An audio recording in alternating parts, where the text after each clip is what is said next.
Next, we have a comment from Barry Anders, or is it Anders? Anders Holmvik? He says, I understand wanting the real version rather than an app, so I really like that you spoke to this. I spend so much time in the digital world because my work and hobbies are there. After decades of living like that, I find that there is a great deal of enjoyment interacting with things in a more hands-on way. The notes, calculator, and books are great examples, and the reasons you gave I agree with. Putting ink on paper is satisfying. The smell of books is unbeatable. Even just feeling the pages with your hands is so much nicer than holding a tablet. I'm not sure if this is a natural human desire or if it's just nostalgia because we grew up, able to see both sides. I don't really have friends, but I find that talking to people in person has more meaning than on social media. I'm curious and also concerned if this next generation that never knew a different way will have a sense of missing something and not realizing that what they want is real life. Barry, thank you very much for the comment. I think you hit the nail right on the head. It really hit home for me. At my day job, I spend all day staring at a screen with Excel up, some producting, VLOOKUPing, query, download, import. Oh no, all these calculations. And then what do I do when I am done with my day job? When I am done staring at a screen for 6, 7, 8 hours straight? I walk into my studio and I record a video where I stare at myself in a tiny little viewfinder screen, while I look over to my left and look at a massive computer monitor with my notes.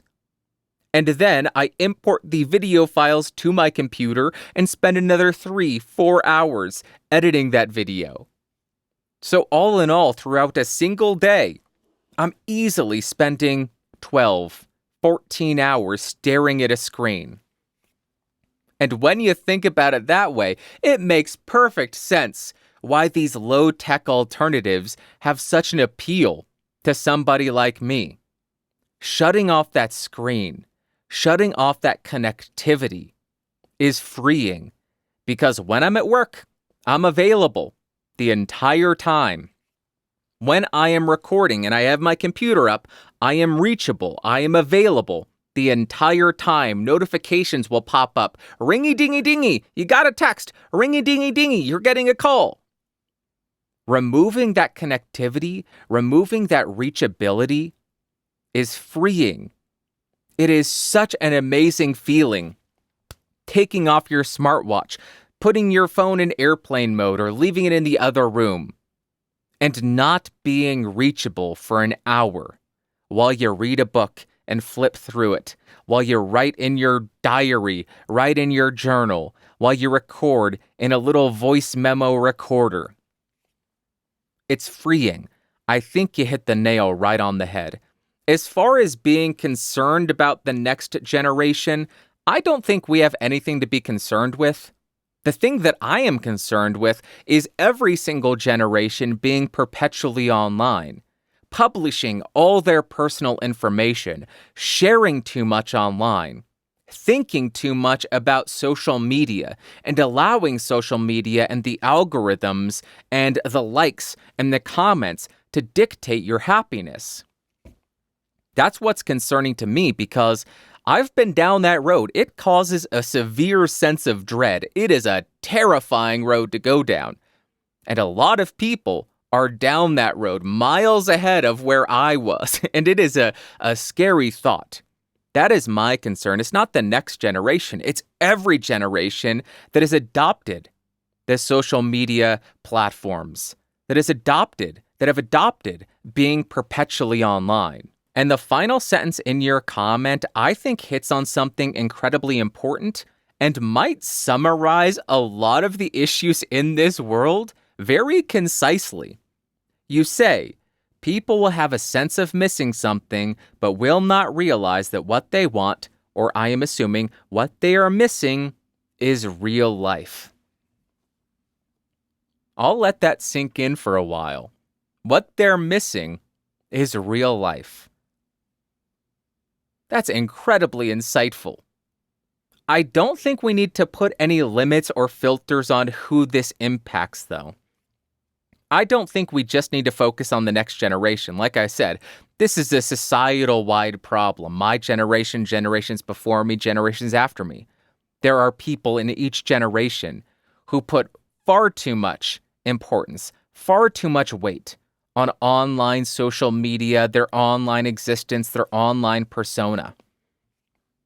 They don't care, or they don't think they care about their day-to-day interactions, the real life, going out on an adventure, interacting and being kind to the people you engage with on a day-to-day basis, asking the person ringing you up at the grocery store how their day is going, talking to the people that you go to work with. What'd you get up to this weekend? Those are the engagements. Those are the interactions that matter.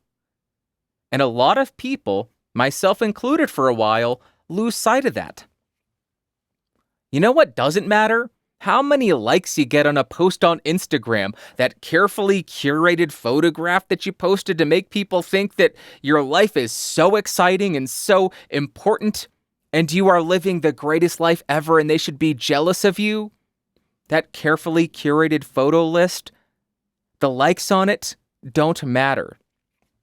The views on a video online don't really matter. Unless you're doing it as a business, then who cares? But if you're doing it because it's fun, it doesn't matter. The likes, the dislikes, the views, the growth, the subs, whatever. That's not real life. Real life is what's in front of us. Oh, I am knocking over water bottles. That's real life. That'll get your heart racing. That'll get you going. Reading a book. Sitting on your couch watching the sunrise while you sip a cup of coffee. That is the thing that brought me back down to reality. It was purely escapism. But when I started waking up at 5:30 in the morning, don't worry, this isn't going to become some kind of motivational speech. Wake up at 5, you'll rule the world. Not going to be one of those. But when I made the decision, I'm going to wake up, going to make a pot of coffee, not going to look at any of my devices. I'm going to sit down on that end of my couch, sip my coffee, watch the sunrise while I read a book. I'm going back to 11th century England. I'm going to Hogwarts today.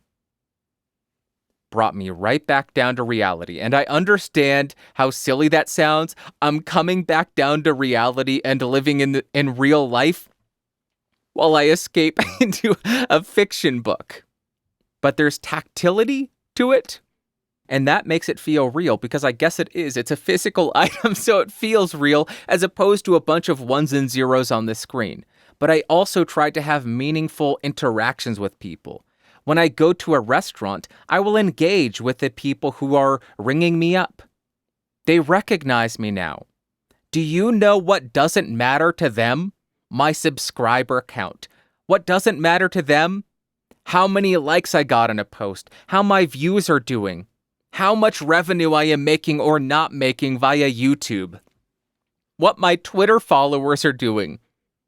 What matters is, hey, how are you doing? Oh, what'd you get up to? Oh, you had tendinitis and you got surgery. How's your hand doing? Oh, great. Glad to hear you're doing well. That matters. I know I am going on a hippy-dippy diatribe. I apologize. I will move on. Barry, thank you for the comment. I think you touched on some very important points. I don't think we need to single out any generations. This applies to all of them, because all of the generations are suffering from the stuff that I think you point out here. Very well said.